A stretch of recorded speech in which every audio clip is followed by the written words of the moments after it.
Rooted in Time by Martinez. Cypress trees sped past on both sides of the truck. Its old tires bounced over the dirt road as a symphony of rattling beer bottles sang from the back seat. Silas looked over at Bo. His friend, older than him by a few years, was drinking a warmed-over beer as he steered his beloved rust box between the trees. Bo didn't take his eyes from the winding road, not for a second, but he noticed Silas's expression all the same. "I don't want to hear any second thoughts from you," he said, draining the last of the beer and tossing it in back. "What if she's home?" "Home," Bo scoffed. "Nobody's seen her in months. She's likely already croaked." Bo turned to look at him, his graying beard forming a devilish grin. "You ever seen a dead body?" Silas looked away. He didn't like to think about that. "I'm just saying, there are other ways of making dough," he said. "You know Jacob Landry, works out in Slidell. He says he knows where they keep the keys to the lot. Says we could clear out every damn car in the place in one night and be gone before they knew what hit 'em. If you want to rot in a cell, you keep listening to what Jacob Landry has to say," Bo proclaimed. "Stick with me. You'll wind up somewhere a hell of a lot more comfortable." "Yeah," Silas grumbled under his breath. "A pine box." Silas had heard the rumors about old Ma'am Delphine. The ancient woman was said to be a root worker, a practitioner of hoodoo and swamp magic, who'd lived in the area for untold decades. Folks went out of their way to avoid her rundown shack, out there in the middle of the swamp. And here they were, heading right for it, like two mosquitoes to an electric lamp. The problem was, Bo had heard another rumor making the rounds, that Ma'am Delphine was hoarding something worth more money than either of them had seen in their lifetimes. Something like pirate's treasure. Stories of pirates were nothing new in Honey Island Swamp. The infamous Pierre Rameau himself had been known to kick around the area, stashing his stolen gold wherever he could, and most of it was still yet to be found. Recently, though, whispers had been going around that Delphine was sitting on a cache she'd dug up somewhere near her shack, where treasure hunters never dared venture.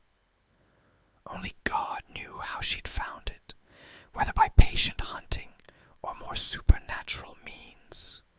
But now that she had, all she'd done was stash it under the floorboards and sit on it. The old woman hadn't been seen coming or going from her shack in months. Most folks figured she'd finally kicked the bucket, but a few of them thought it only proved the theory. For the first time in her long and lonesome life, Ma'am Delphine had something worth taking, and once Bo had made up his mind to take it, it was only a matter of time before he dragged Silas along for the ride. With the sun finally dipping below the cypresses, Bo parked his truck just off the road, behind a tangle of bushes large enough to hide it. They jumped out in their waders and boots, checking that they couldn't be seen from the road. Before they left the truck behind, Bo ducked into the back and reemerged with something made of gray metal that he quickly tucked into his waistband before shutting the door. He'd only taken a few steps when Silas grabbed him by the shoulder and stopped him where he stood. "You said no guns." Bo swiped his hand away, annoyed. "I said you didn't need to bring one. I didn't say nothing about me." "I'm not going to jail, Bo. Not for this, and not for you." Bo chuckled. "You ain't doing this for me. You want out of this sewer of a town even more than I do. That's why I asked you along. your way around this swamp better than anyone." Bo shoved his finger into Silas's chest, poking him to enunciate each word. "You're the bloodhound. I'm the hunter. You do your job, and I'll do mine. What do you say?" Silas swallowed, sweat trickling down his back. He had half a mind to break Bo's nose, take the keys to his truck, and leave him stranded on the side of the dirt road. But he also knew that Bo had half a foot on him, and at least 60 pounds. If he didn't knock the guy out in one hit, he would lose the fight, and he didn't trust Bo to stop punching when the other guy went down. Bo suddenly belted out a laugh so loud it made Silas flinch. "You need to relax, kid. I'm joking. The gun's only for the gators." He slapped Silas playfully on the cheek before walking toward the water. "You coming or not?" Silas fought with himself a bit, but he followed. The noise of the swamp grew louder as they walked closer, a chaotic mixture of buzzing and croaking and hooting. Silas entered first, climbing through the tangled reddish roots of mangroves along the shore, before stepping down into the murky water. The waders and boots kept his legs and feet dry, but he could still feel the cold and the muck in every step. Bo joined him, and together they moved south, the cacophony of frogs and insects echoing off the trees. It was so loud that Silas felt dizzy. The stink of mud, the damp taste of decay in the back of his throat. It had been years since he'd set foot in the swamp, and his tolerance for it had worn off. An old addict returning to the habit. "You know which way you're going?" Bo asked, trailing a few feet behind. Silas nodded wordlessly, then craned his neck to see the cypress trees towering over them. They were giants, the moss hanging from their branches, swaying gently in the breeze like wedding veils. The pair pushed through sharp-edged blades of sawgrass that rose from the shallow waters. The grass provided too much cover for Silas's tastes, too many places to hide. Occasional splashes caused him to jump as he scanned the swamp's surface for telltale signs of predators on the hunt. After a few minutes, the incessant buzzing of insects was broken by Bo's voice. "Hey, you ever see her?" "Who?" Silas asked, slapping at an itch on his neck. He came back with a mangled mosquito mixed with his own blood. "Delphine, the wicked witch herself." Silas threw an annoyed look over his shoulder. "Shut up with that. She's no witch." "Hell, my granddaddy told me stories about her. How old you reckon she is by now?" Silas shook his head. "Don't know. Don't care. Anyway, I thought you said she'd be dead." "Well, if she wasn't before, she will be now." Silas said nothing. "I ain't saying I'll do the job myself, just that her heart'll give out when she sees us, if it hasn't already." The old trees, their knobby knees jutting up from the water surface, groaned and creaked as they swayed in the breeze. An owl hooted in the distance, a sound that hung on the air like an unanswered question. Soon night fell, and the sunlight died. The pair took out their flashlights and continued through the stinking swamp, Silas navigating them toward where the old woman's shack was supposed to be.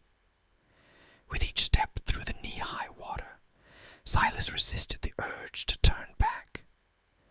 Every frog croak and animal cry sounded like a warning. He knew Bo had to be feeling the same thing deep down. Any sane person would. But Bo wasn't the type to show it. He was either the bravest man Silas had ever met, or the dumbest, and most days he couldn't tell the two apart. His mind drifted back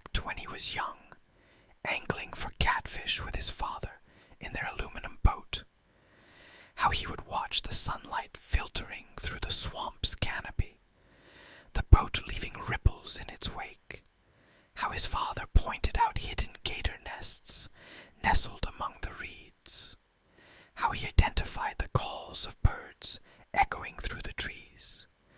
Then, how everything changed after his mother's funeral, how they argued and fought, how their last fishing trip ended in water, clouded dark with. Something moved past him in the water. Silas was pulled from the memory by the feeling of water rushing through his legs. "Did you feel that?" he asked, thrown off balance. Whatever was down there was big enough to make him lose his footing. "Feel what?" "Something in the water." Silas shone his flashlight into the murky water, but it did nothing to illuminate whatever hid below. Bo shone his light around as well, trying to catch sight of ripples in the water, but other than themselves moving it around, the water was deathly still. "You sure?" Bo asked. Silas wanted to shout that yes, he was sure, but the truth was he couldn't say for certain. There were good reasons he didn't come out to the swamp anymore, one of which being he couldn't trust himself to keep his wits about him. "Just be careful," Silas conceded. "Keep a lookout for movement." Bo scoffed. "Like I ever stopped." Silas took a deep breath of heavy air, trying to calm his nerves. He wasn't sure about what he'd felt in the water, what it could be, if it was anything at all, but he knew standing around waiting for it to come back wasn't a good idea. Just as he was about to move again, however, he spotted it in the distance. The overgrowth of twisting vines and brush was so dense, one could almost miss the shack at first glance. It was an ancient thing, barely standing, like an old growth, long since dead and dried up. A platform of rotted wood barely kept the shack above water, with a collapsing dock leading up to the door. Silas felt a pang of guilt for bringing Bo and his gun right to the old woman. He considered leading him in a different direction, pretending he couldn't find it. But before he could say anything, Bo whistled in that way he did when he was excited. "Easy pickings," Bo said, slapping Silas on the back, and trudged past him through the water. They approached the shack slowly, listening under the din of insects for signs of life. When they were sure they'd heard none, they pulled themselves up onto the deck and stalked quietly to the shack. Bo tried to get a look inside, but the moonlight barely penetrated the grime-coated windows. "Seems like no one's home," Bo said, flashing a woolly grin. He tried the door, but found it locked. Then he surprised Silas by taking a step back and kicking it in, the rotted wood exploding inward in a cloud of splinters and dead termites. A wave of stale air, thick with mildew and unidentifiable smells, assaulted their noses. Silas thought of those Egyptian tombs being opened on television, the ones full of molds and ancient curses. "Bo," Silas said, "I'm not so sure I can." "Listen to me," Bo cut him off. "You want to be stuck in this town forever." His face was knotted with rage, a look Silas had never seen on his friend, like a starved animal guarding its kill. He couldn't remember what good he'd ever seen in Bo, or if he'd just seen what he wanted to see. Looking between Bo and the open threshold behind him, Silas shook his head. "No, I guess I don't," he admitted. Bo's angry face turned into a sickly smile. "Then let's go in there and get what's ours." As they stepped inside, shining their flashlights ahead of them. The thick stench of decay became more intense. It was a stink worse than death. The shack seemed abandoned, with sunken furniture and debris littering the single room. Vines had slowly crept in through a broken window and spread across the walls to reclaim the space. The thickest of the vines and branches had entirely overtaken the furthest corner, forming a tangle so thick it hid whatever was underneath.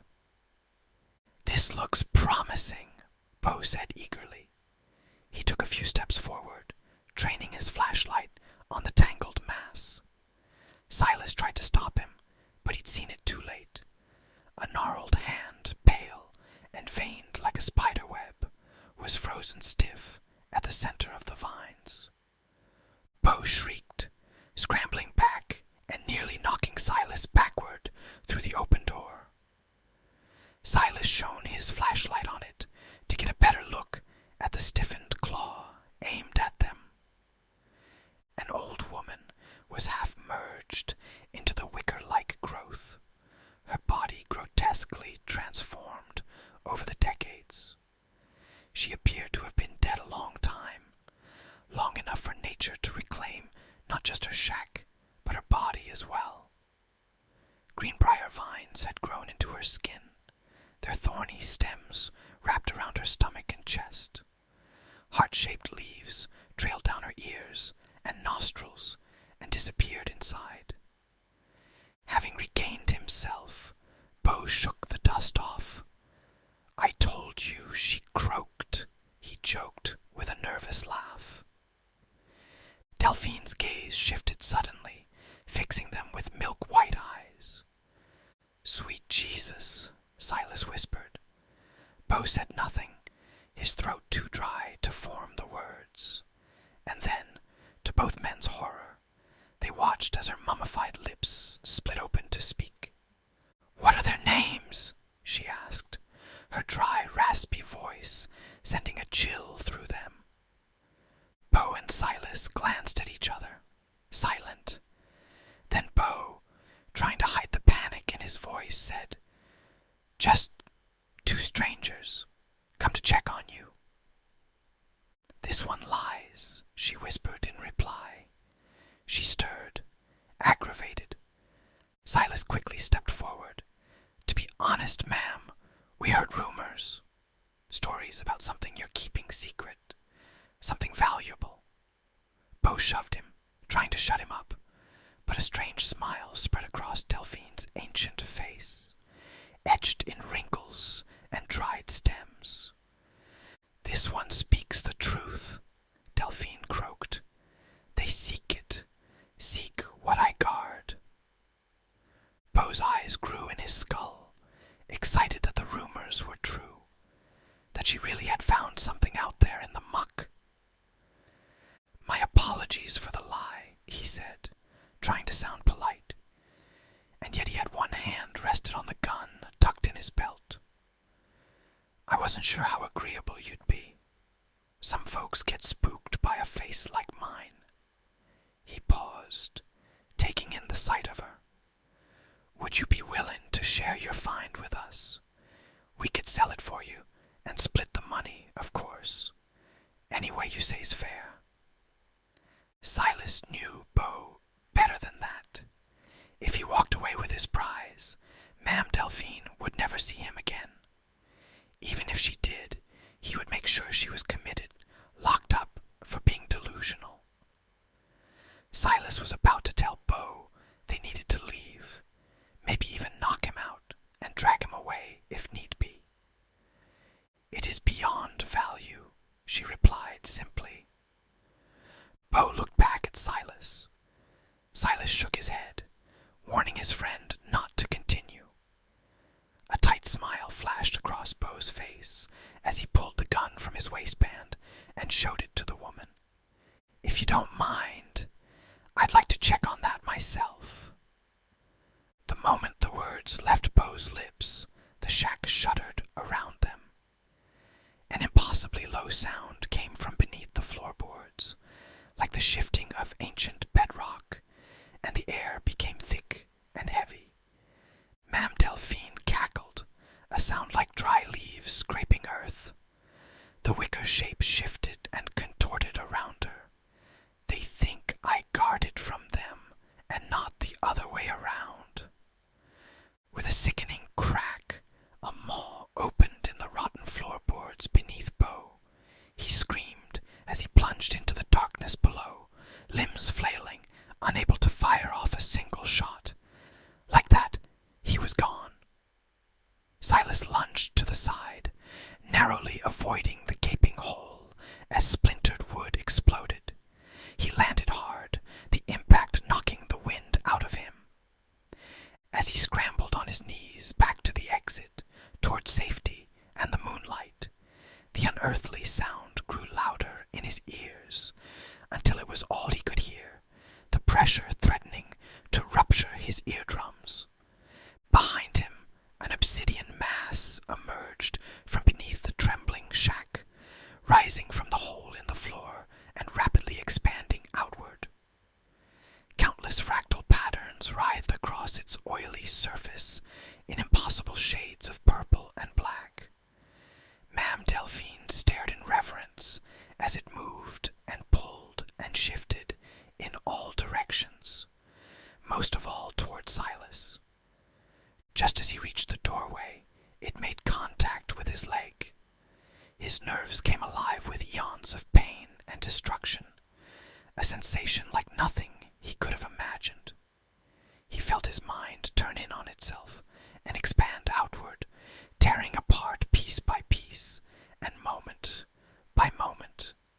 And then, quick as it had started, the feeling was gone, replaced by the purest darkness he'd ever known. Silas blinked the wetness from his eyes. He was standing beneath the cypress trees, forgetting how he'd gotten there. The sounds of the swamp closed in around him, the distant croaks of frogs, the rustle of leaves in the breeze. It was a beautiful day in Honey Island Swamp, a good one for fishing, if only it hadn't been ruined. The arguments with his father were growing angrier, more violent, and this one had been the worst of them all. He'd left his father behind in the boat and climbed onto solid ground, going for a walk to clear his head. He tried to shake off the bitterness, but it clung to him like humidity. He walked on, trudging through the muddy soil with his heart heavy in his chest. As he wandered deeper into the shadows, Silas tried to push away the anger and focus instead on the odd beauty of the swamp around him. But then a scream pierced the air like a knife, and Silas froze. He knew for certain which way it had come from. It was the way he'd come, the direction of the boat, from his father. Silas broke into a run, feet pounding wet earth as he raced back towards the boat. He burst through the undergrowth and stumbled into the clearing where the boat lay moored, but what he saw there brought him to a staggering halt. His father lay sprawled on the ground next to the water, his face in agony as he clutched at the stump where his arm had been. Blood pooled beneath him, staining the earth red. Silas's stomach flipped as he rushed forward and dropped to his knees by his father's side. "Dad," he cried, his voice breaking. "What happened?" His father could only groan in response, his eyes wide with pain. Silas's hands trembled as he laid them on his father's remaining hand, the warmth of his blood soaking into his skin. And then he heard it, the unmistakable thrash of a gator moving through the water. Fear gripped him as he looked up, his eyes scanning for any sign of the creature, but it was already too late. The gator lunged out of the water with impossible speed, its jaws snapping shut around Silas's father with a sickening crunch. Silas screamed in terror, father's hand was pulled out of his. The man was dragged away from him and into the water, the last flash of his face a mask of terror. Just as suddenly as it had begun, it was over. The gator disappeared beneath the surface, leaving behind ripples in its wake. Silas found himself alone in the clearing, his father's blood staining his hands as he struggled to make sense of what had just happened. As he knelt there, lost in disbelief, the sounds of the swamp grew quiet, as if muted, drained of their power, and so too did the color of the sky, the movement of the trees, until all was dark and dead. Silas watched the last of his memories drain away, devoured by the black cloud Delphine watched over. What stayed behind was a cold hollow in his heart, the feeling of pain taken away, leaving only a shell, a container. It was a feeling he'd never asked for, if only because he didn't know he could. "It is eaten. It sleeps now," the ancient crone said from the corner, her voice softer. Seated at the edge of the massive hole in the floorboards, the obsidian mass undulating before him, Silas felt a sensation in his hands like fire ants. He looked down lazily to find his hands growing thick, purple veins that joined with the vines and roots webbed across the floor. He tried vaguely to move, to lift his hands, but was rooted to the spot. His thoughts, his fears, all those rambling noises began to fade, until only a single thought remained, simple and pure. "He joins her," Silas said. "He watches." The obsidian mass contracted back into itself, disappearing into the hole from where it came, and he